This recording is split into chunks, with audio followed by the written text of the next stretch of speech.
안녕하세요. 김선생입니다. 이번 주는 약 3, 4회에 걸쳐 정시모집 원서 접수에 대해 안내해드리는 영상을 업로딩 하겠습니다. 정시모집 지원을 어려워하는 수험생들에게 미력이나마 도움이 되는 영상이길 기원하겠습니다.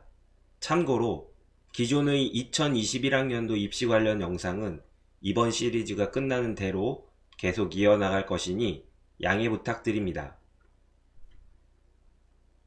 먼저 아래 그림은 아시다시피 배치표입니다. 가로축은 대학들이 군에 맞춰 위치해 있고 세로축은 점수가 있어서 본인의 점수에 따라 지원할 대학을 대략적으로 알려주는 역할을 합니다. 대형 입시 업체에서 제작하며 이를 통해 많은 정보들을 알 수 있습니다. 우선 배치표가 어떻게 만들어지는지 살펴보겠습니다. 그림에서 배치업체는 우선 학생들을 수능 성적으로 줄 세우기 합니다. 1등부터 꼴등까지 업체가 가지고 있는 표본들을 바탕으로 통계적 기법을 사용한다고 이해하시면 됩니다. 여러분의 수능 성적표를 보면 각 과목마다 내가 몇 등을 했는지 대략 알 수 있습니다. 영어와 한국사를 제외한 다른 과목들에는 백분위가 모두 표시되어 있고 그것이 의미하는 것은 여러분의 등수인 것입니다. 백분위가 100이면 내 아래 100%의 학생들이 있는 것이지요. 백분위가 50이면 그 과목에서 나보다 못한 학생들의 비율이 50%라는 것이고요.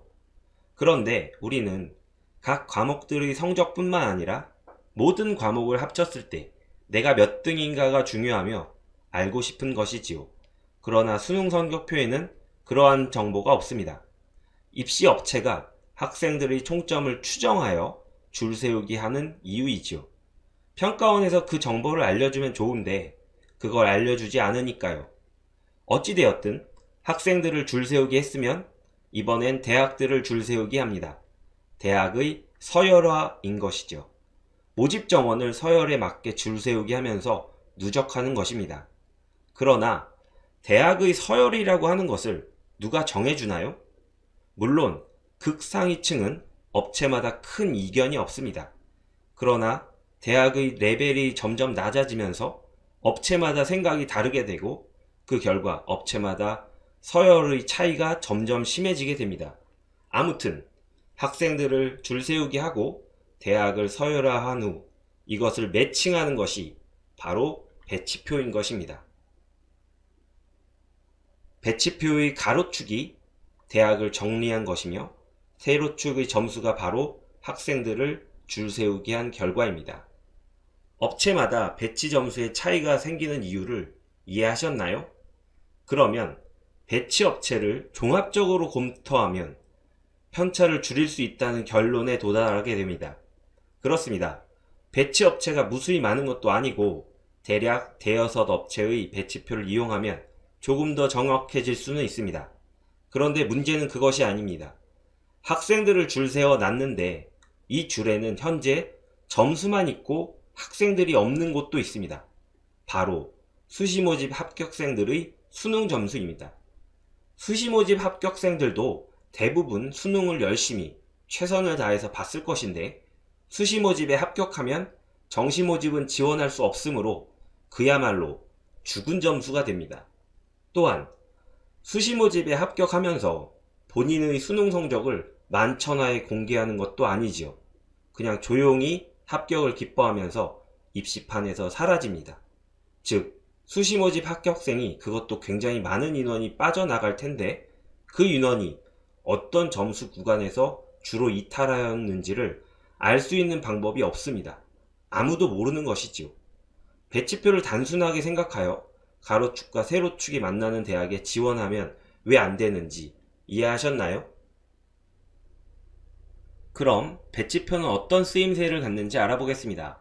우선 배치표에는 각 군의 어떤 대학, 학과가 위치해 있는지 한눈에 볼 수 있습니다. 일일이 대학마다 모집 요강을 찾아보지 않아도 어떤 대학이 어떤 군에 위치해 있는지 파악해 볼 수 있다는 것이지요. 두 번째는 배치표에는 각 대학별 필수 요강 사항들이 정리되어 있습니다. 표준 점수를 사용하는지, 백분위를 사용하는지, 과목별 반영 비중은 어떤지, 영어는 어떻게 반영하는지, 한국사는 몇 등급까지 만점을 주는지 등이 정리되어 있습니다. 이를 통해 각 대학의 특징들을 간단히 알아볼 수 있습니다. 세 번째는 대학들의 대략적인 서열을 알 수 있습니다. 점수상의 위치를 통해 어떤 대학이 선호도가 높은지, 입학 성적이 어디가 더 좋은지 등을 알 수 있는 것입니다. 마지막으로 배치표를 보면 추가 합격이 어디서 많이 일어날지 덜 일어날지 파악해 볼 수 있습니다. 이는 다음의 영상을 통해 더욱더 자세하게 말씀드리겠습니다. 오늘은 정시 모집에 대한 기초적인 내용으로 배치표의 제작 원리와 용도에 대해 말씀드렸습니다. 다음 영상에서는 정시 모집의 기본 원칙과 더불어 추가 합격의 원리 등을 설명을 드리는 시간으로 찾아뵙겠습니다. 시청해 주셔서 감사합니다.